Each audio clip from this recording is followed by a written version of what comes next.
about the person who buys an iPhone and wants to unlock their own iPhone. If you want to make a modification to run software of your choice, to use the carrier of your choice, you should be able to do that.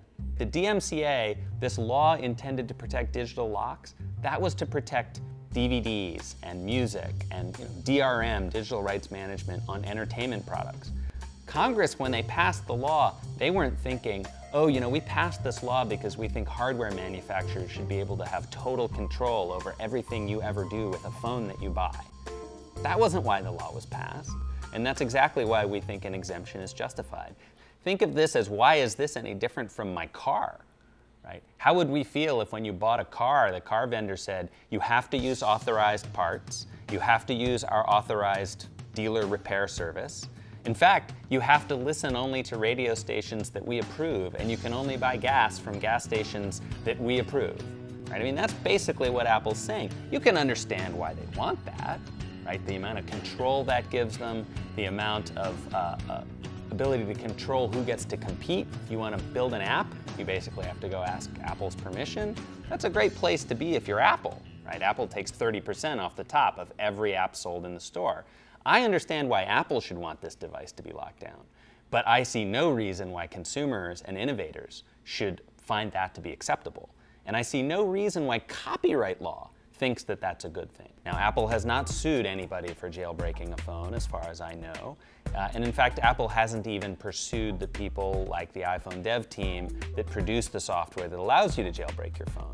But the legal doubt, the cloud that is hanging over this entire area, has made it more difficult for people to open their own app stores. It's made it more difficult for developers to develop for this community. People have probably heard Apple has denied hundreds and hundreds of apps, and for all kinds of reasons, censorship, competition, you name it.